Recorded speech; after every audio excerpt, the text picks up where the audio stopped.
Muito bem, pessoal, estamos de volta com as nossas aulas para o concurso da Câmara Municipal de Manaus e neste momento nós iremos dar continuidade à aula sobre os órgãos da Câmara de Manaus. Nós vimos na última aula até a parte da secretaria da mesa da Câmara, que faz parte da mesa da Câmara, e agora nós iremos continuar com o órgão Corregedoria, que também faz parte da mesa da Câmara. Lembrando que os órgãos que fazem parte, né, da mesa da Câmara é a presidência, a secretaria, a corregedoria e a ouvidoria. Então, nesta aula nós iremos encerrar esta parte dos órgãos da Câmara e vamos já para o próximo assunto sobre o regimento. Antes de continuar com a nossa aula, eu peço que você que ainda não se inscreveu no canal possa estar se inscrevendo, ativando o sininho da notificação, deixando seu like, seu comentário e compartilhando com o amigo. Então, a nossa aula trata sobre a corregedoria. Nós temos aqui, em primeiro lugar, a composição e vamos ter que, diferentemente dos outros órgãos, a corregedoria é composta por apenas um corregedor, ou seja, um membro, né, que é um corregedor, tá certo? Agora nós vemos as competências, temos aqui as competências principais, que se trata de manutenção da ordem e disciplina. Isso aqui é mais para a gente ter uma noção geral, né, do que se trata a corregedoria e a ouvidoria. Lembrando que a previsão do regimento está no artigo de número 31 do regimento interno, tá certo? Previsão da corregedoria, aliás. Então, manutenção da ordem e disciplina. Então, a corregedoria, ela vai promover a manutenção do decoro, da ordem e da disciplina no âmbito da Câmara Municipal de Manaus. Então, isso significa que a corregedoria vai verificar, né, a postura, a conduta dos vereadores, como eles se portam em relação ao decoro, né, à disciplina, aos atos, possíveis atos infracionais que eles possam cometer, verificação de possíveis irregularidades que eles possam cometer e violações tanto do regimento interno quanto de outras leis, tá certo?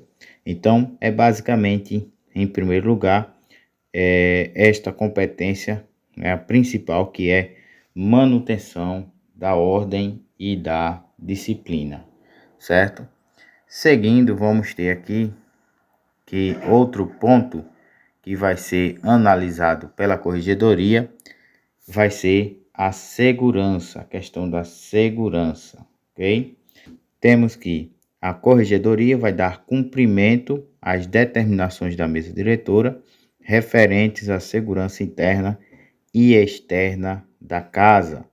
Então, é outro ponto também que vai ser no tocante à segurança. Essa segurança vai se concentrar tanto no âmbito interno quanto no âmbito externo da casa. A casa aí, é claro, é a Câmara Municipal.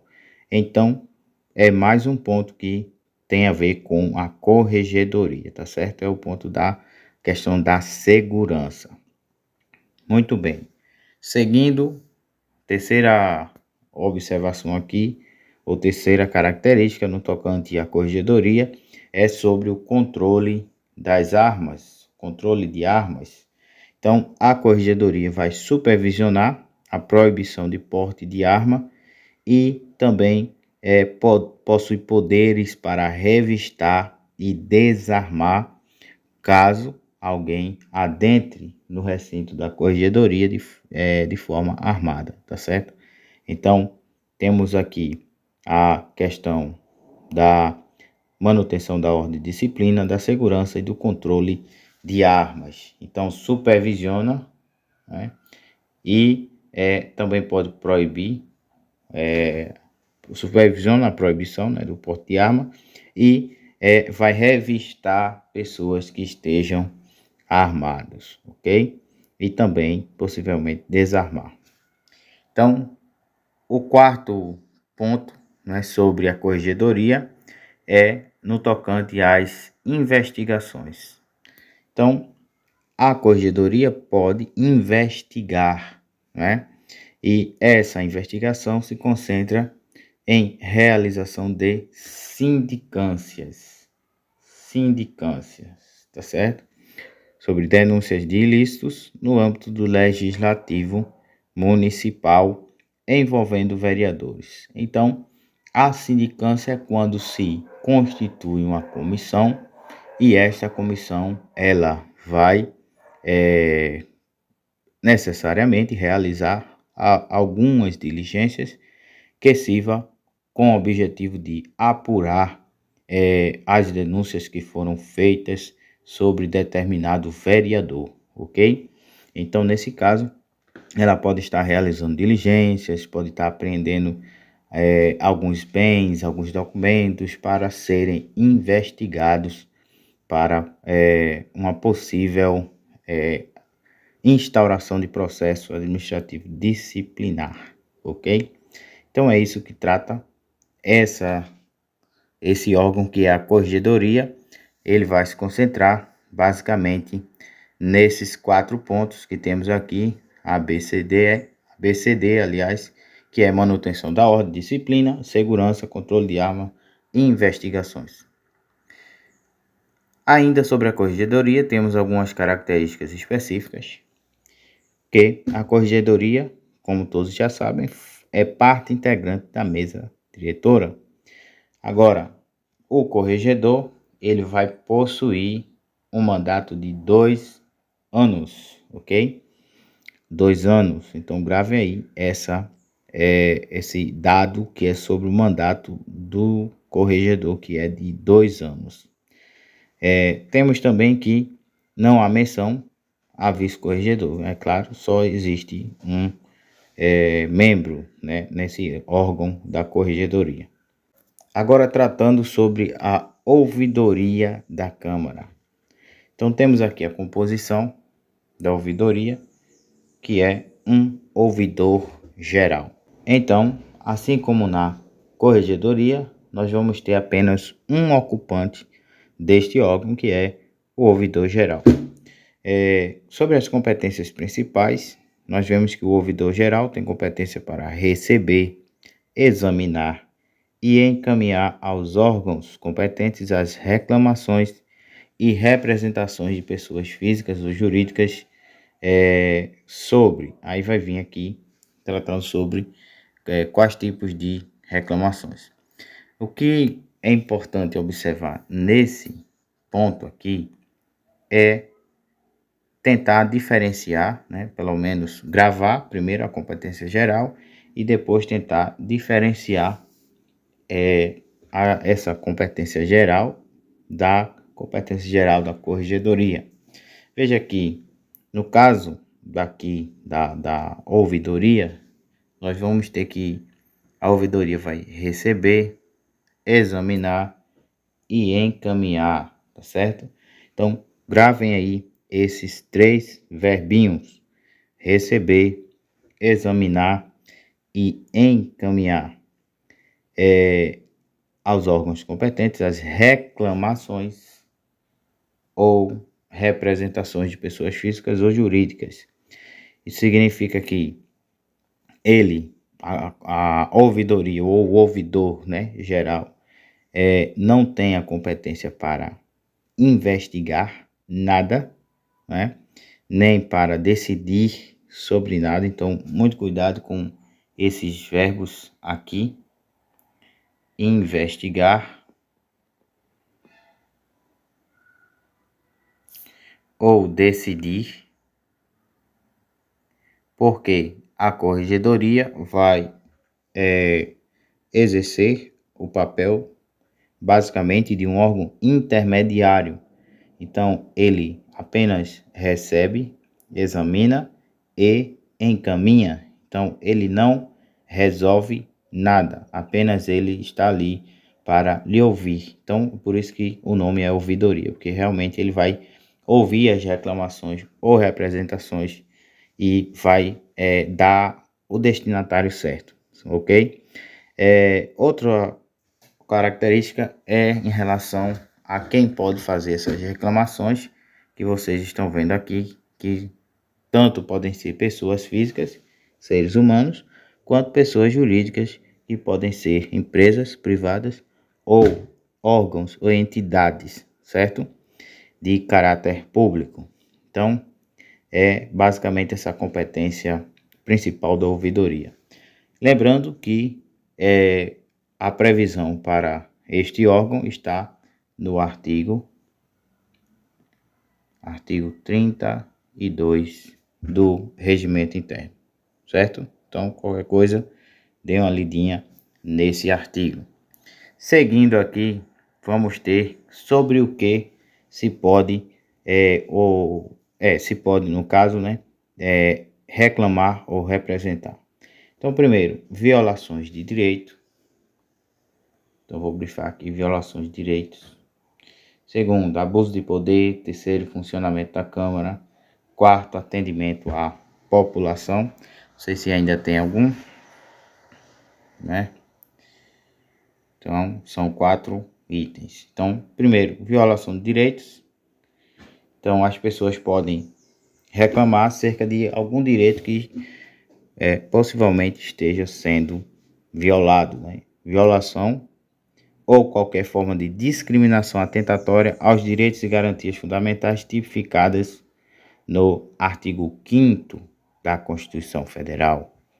Então, tudo que se trata ali sobre os direitos e garantias fundamentais, como por exemplo, direito à igualdade, né, direito à liberdade de expressão, direito à vida, e dentre vários outros direitos, que são muitos, estão consagrados no artigo 5º da Constituição Federal. Então, possíveis violações de direitos podem ser recebidos como reclamação na ouvidoria. Em segundo lugar, temos abuso de poder, que trata de ilegalidade ou abuso de poder de autoridade pública, quando a determinada autoridade faz e não deveria ser feito, pratica determinada ilegalidade no âmbito de suas funções, certo? Então, isso pode ser considerado abuso de poder, ok?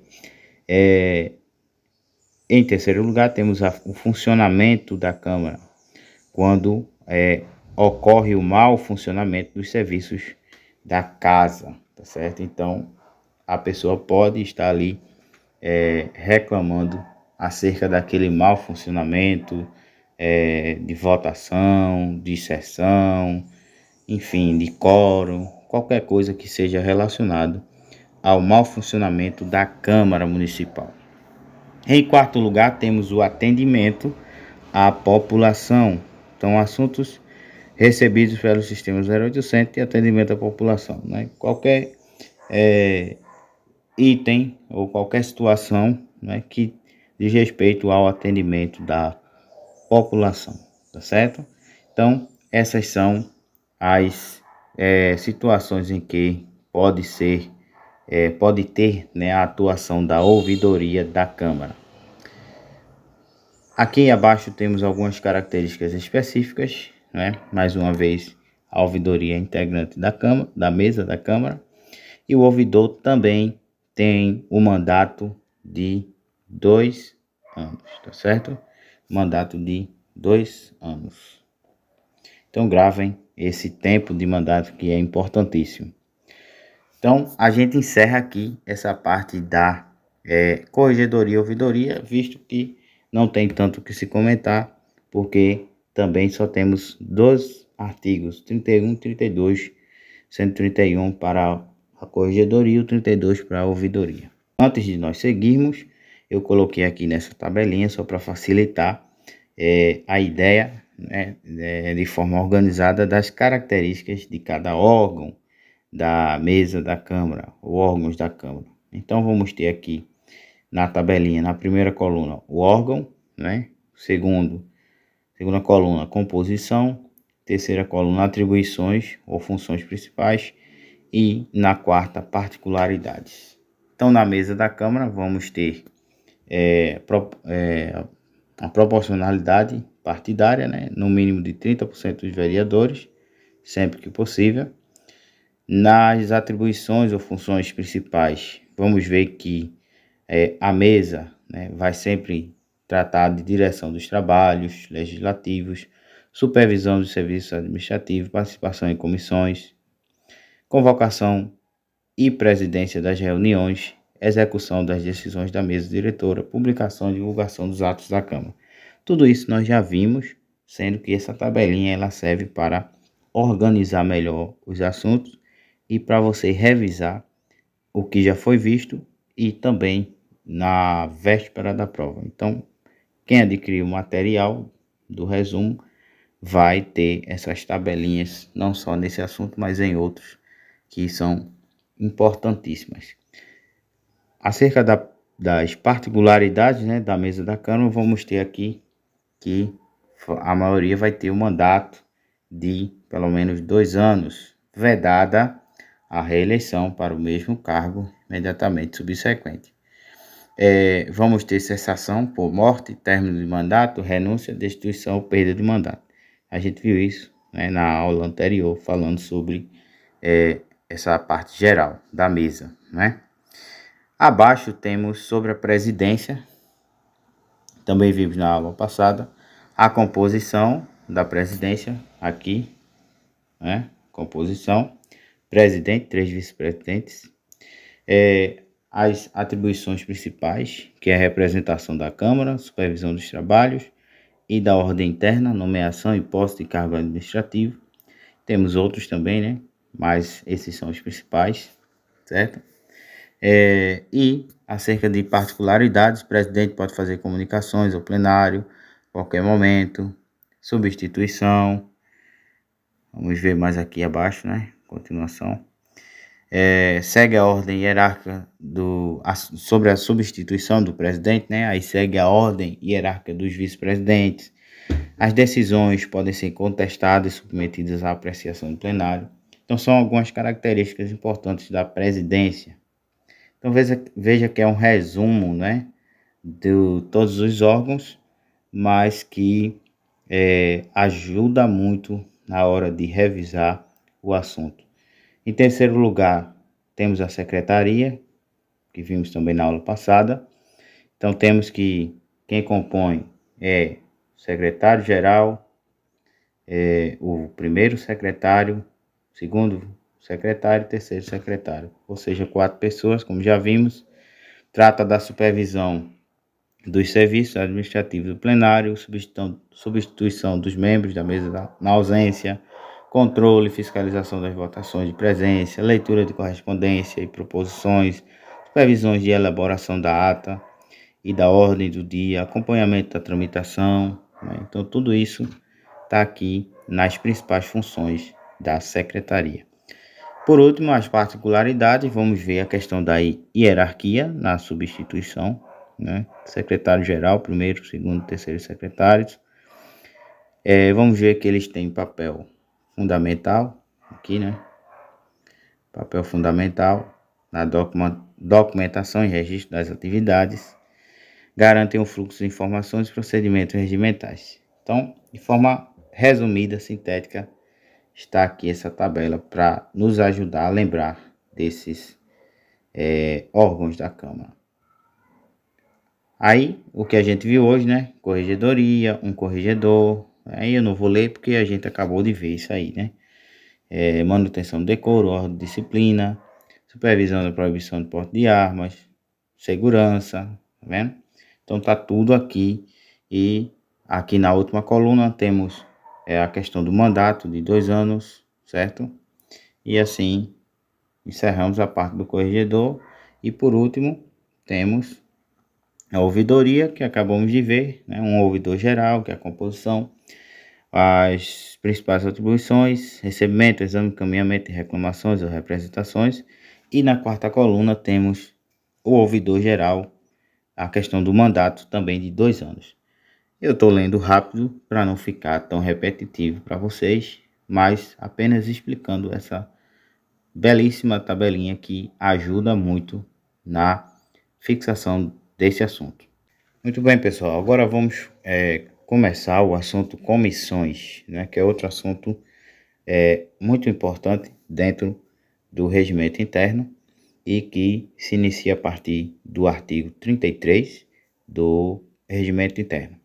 Então, nós temos aqui este mapa mental, né, o diagrama que trata sobre os tipos de comissões. Então, é outro assunto que vocês precisam decorar bastante sobre quais são os tipos de comissões. Em primeiro lugar, temos as comissões permanentes, como vocês veem aí, e as comissões temporárias, sendo que as permanentes têm como objetivo analisar proposituras, né, aqui na parte esquerda do vídeo, e elaboram também pareceres técnicos, tá certo?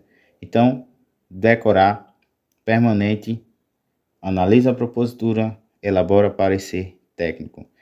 De uma forma mais fácil, né, para você decorar, é decorar apenas essas duas palavras que é propositura e parecer. Então, já vai aí uma dica de mnemônico, né, para vocês decorarem, que quando se tratar de comissões permanentes, vocês podem até colocar PPP, né, porque PPP é fácil decorar, né, uma sequência de 3 P's.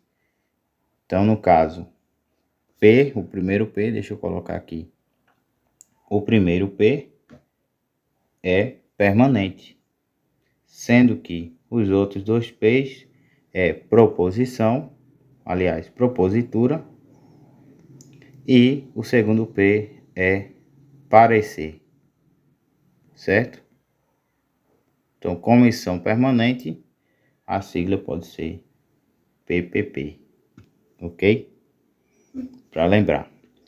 Lembrando que às vezes eu não coloco no material porque eu consigo lembrar ou raciocinar melhor sobre quais siglas a gente pode fazer quando eu estou falando, né, explicando. Então, nem sempre no material vai ter, mas aí quem adquiriu é só anotar aí ao lado quando assistir a aula, e você vai, quando for revisar, você vai ter lá, né, a sigla. Se eu lembrar também, na hora que estiver fazendo a próxima parte do resumo, eu também passo para vocês no resumo.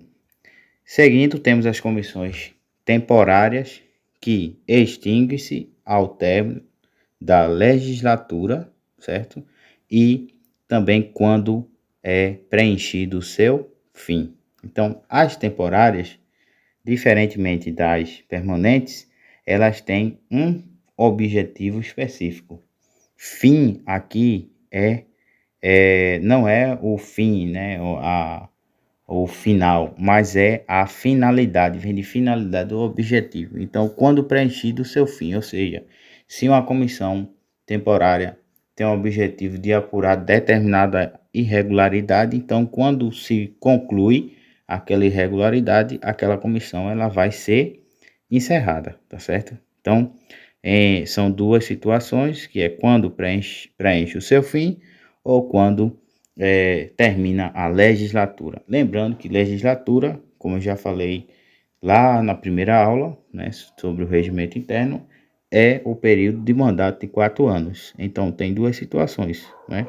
Ou quando preenche o seu fim, ou quando termina o mandato de 4 anos daquele período legislativo, tá certo? Então,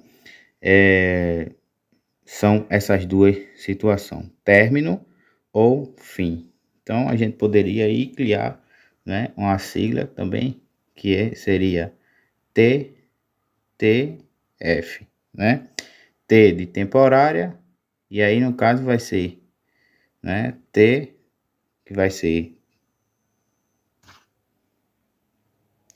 o outro T vai ser término, e o F vai ser fim, certo? Não ficou tão interessante feita a primeira, né, mas eu acredito que dá para ajudar, certo? Muito bem.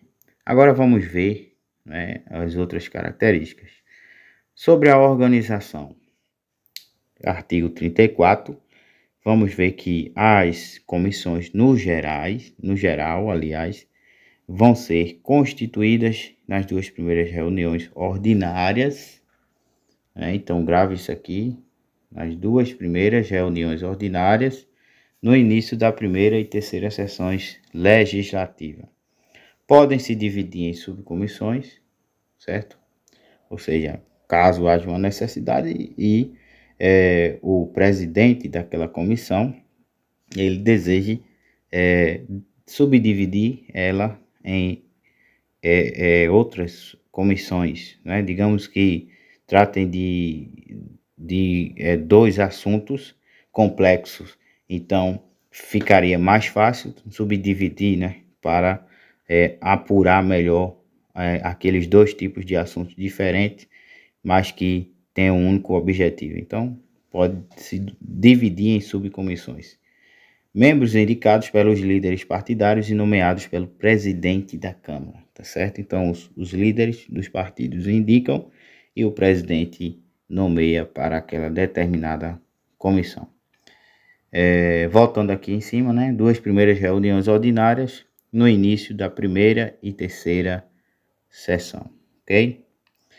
Seguindo, sobre a composição das comissões. Obedece ao princípio da proporcionalidade partidária, certo? Então, isso significa que a composição dos membros das comissões deve obedecer à proporcionalidade dos partidos. Então, é de acordo com a quantidade dos partidos, né? Então, deve ocupar a comissão ou os membros, né? Os lugares da comissão. Cada comissão permanente tem 7 membros titulares, importantíssimo isso aqui, né? Sempre quando for número, gravem, né? Então, 7 titulares e 7 suplentes, ok? Então, ao todo são 14, mas titulares são apenas 7 membros. O vereador pode ser membro efetivo. Vereador pode ser membro efetivo de no máximo 6 comissões. Então, aqui se trata do limite das comissões e no mínimo 2 comissões, tá certo? Então, significa que um vereador pode participar de até 6 comissões simultaneamente, no máximo, e no mínimo 2 comissões. Uma vedação aqui, né, acerca da presidência, né? Não pode presidir mais de 2 comissões técnicas permanentes, ok? Então, preste atenção nessa vedação, que ele pode participar como membro efetivo de no máximo 6, mas como presidente de apenas 2, ok? Agora, especificamente sobre as comissões permanentes.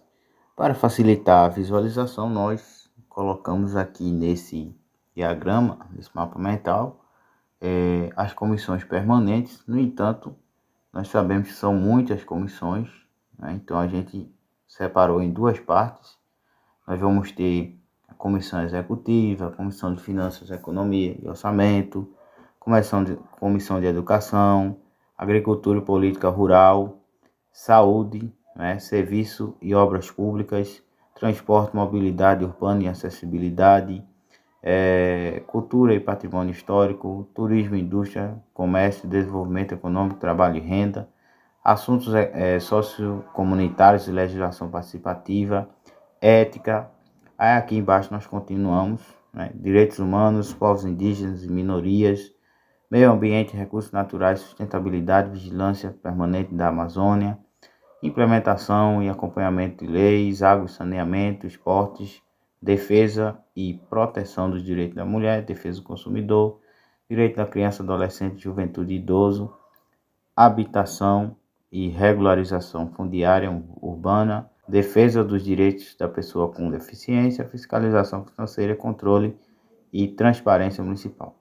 Então, essas são as 24, ao todo são 24 comissões permanentes, tá certo? Cada uma tratando dos seus temas, ok? Nós não vamos explicar comissão por comissão, porque esse não é o objetivo da aula e também a gente ficaria eternamente aqui explicando cada comissão.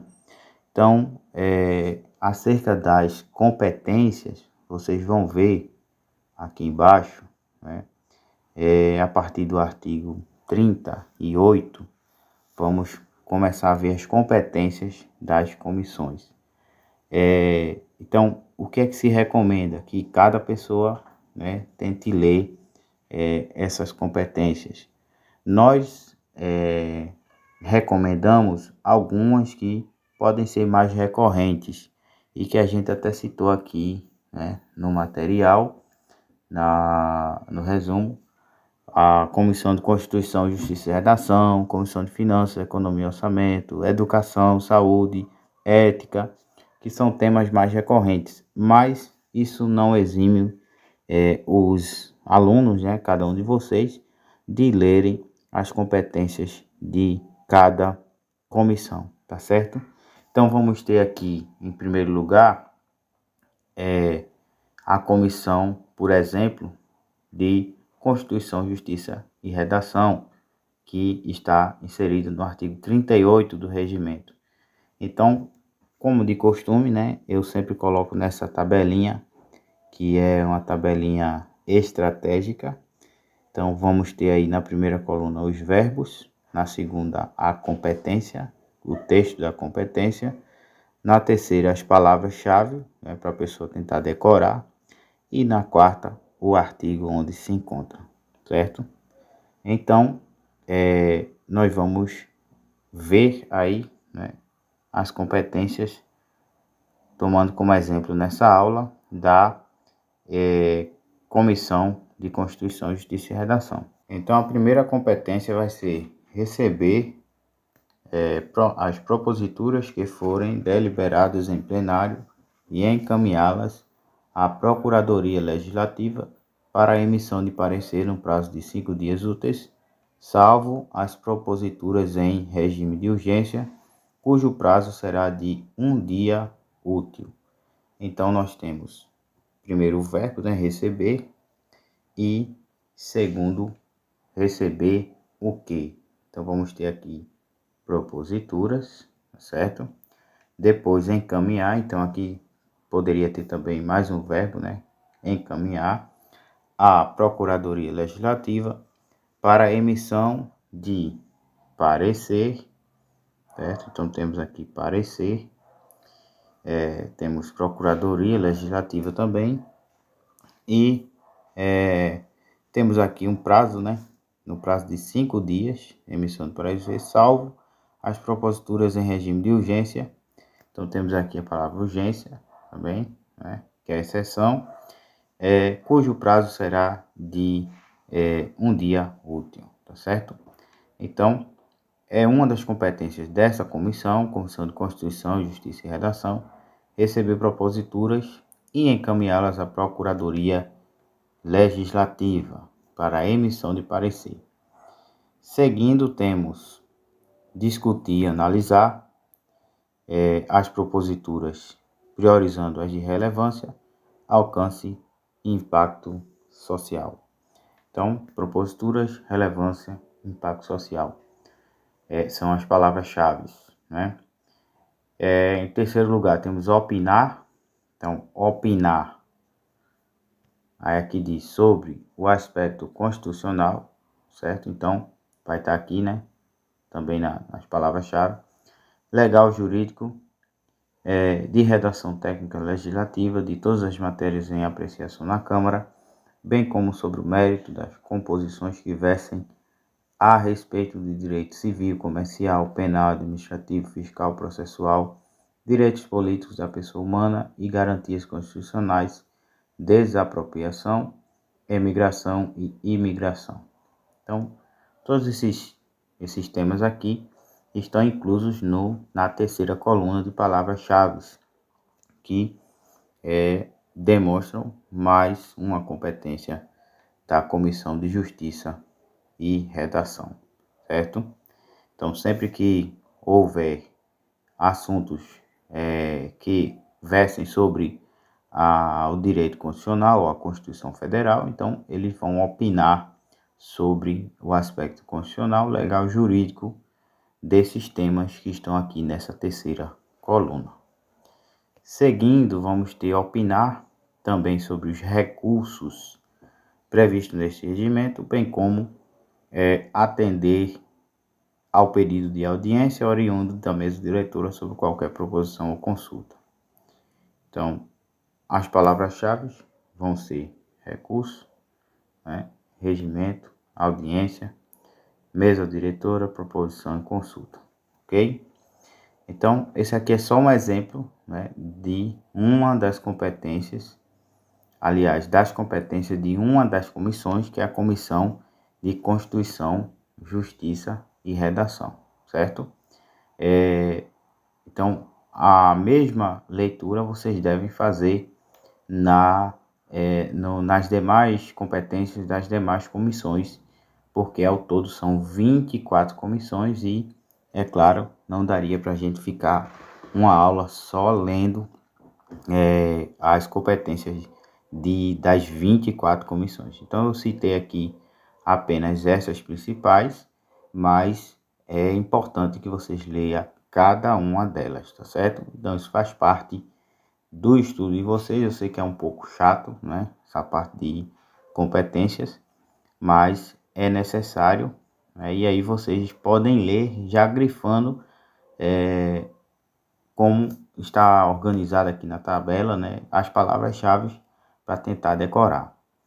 Para finalizar nossa aula, eu queria ver essa tabelinha aqui, que fala das informações gerais das comissões permanentes. A gente viu ainda algumas ali em cima, no começo da explicação sobre as comissões permanentes, mas a gente vai ver todas as características aqui que eu já organizei nessa tabela. E a das comissões temporárias vai ficar para a próxima aula devido ao tempo. Então vamos ter a definição, a gente já viu, de analisar a propositura e elaborar parecer técnico. A composição já vimos também, que são 7 membros titulares, 7 suplentes. A organização também já vimos, que são constituídos nas 2 primeiras reuniões ordinárias, no início da primeira e terceira sessões legislativas. A proporcionalidade, já vimos também, obedece ao princípio da proporcionalidade partidária. Vimos também a questão do limite dos vereadores, e 6, no máximo 6, pode participar de comissão, e 2, que é o limite mínimo por vereador.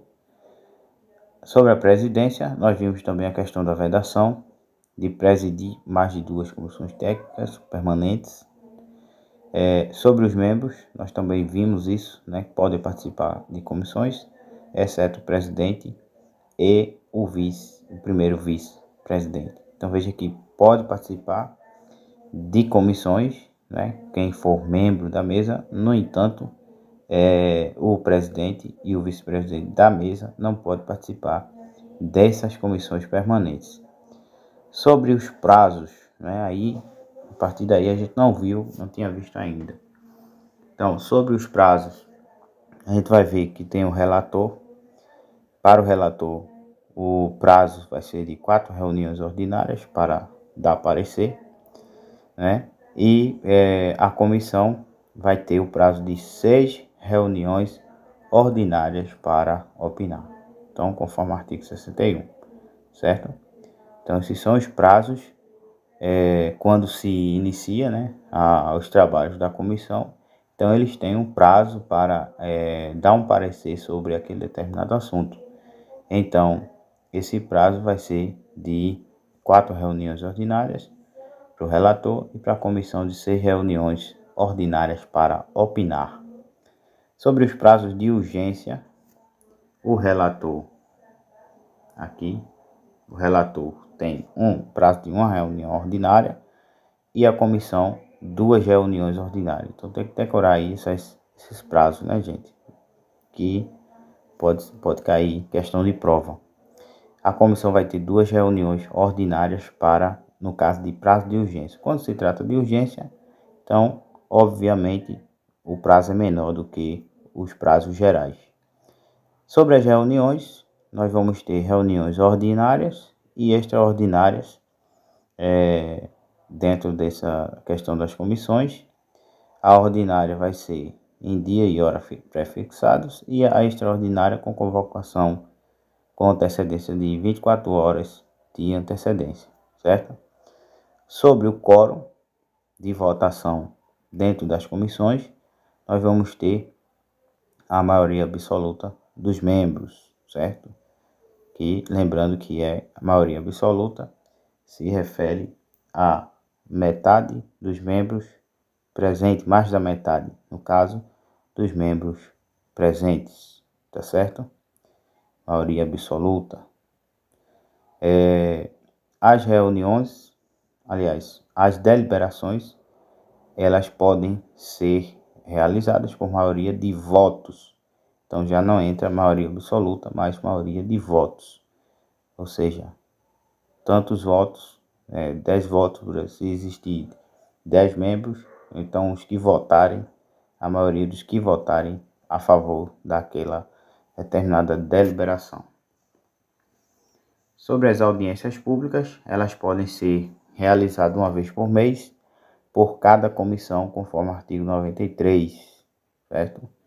Percebam que tem assunto, mesmo se relacionando à comissão, mas está em artigo totalmente distante, né, do que dos artigo 33 em diante. Então, audiências públicas para cada comissão pode ser realizada uma vez por mês.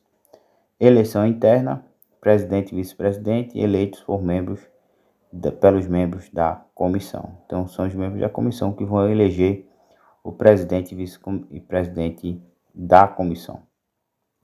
Acerca da perda de vaga, né, nós temos que, após 5 faltas consecutivas ou 7 intercaladas, sem justificativa, um ocupante ou membro, né, da determinada comissão permanente pode chegar a perder a vaga na comissão, certo? Então, 5 faltas consecutivas, ou seja, uma atrás da outra, seguidas, né? Digamos que ele falta 5 dias seguidos, né? De segunda a sexta, ou de onde começar a contagem, né? Ou 7 intercaladas, né? Que variando, né? Vem um dia, vem outro não, um dia sim, outro não, ou um dia sim, 2 não, mas aí, faltando de forma intercalada, sem justificativa, ele pode perder a vaga na comissão. Sobre as subcomissões, nós já vimos isso, que podem ser criadas, desde que com aprovação de 2/3 da comissão. Artigo 34, parágrafo 1º. Então, aqui nós encerramos essa parte das comissões, que são as comissões permanentes, tá certo? E na próxima aula nós iremos continuar com as comissões temporárias e outros assuntos relacionados a elas. Então, ficamos por aqui e aguardamos você na próxima aula. Até lá!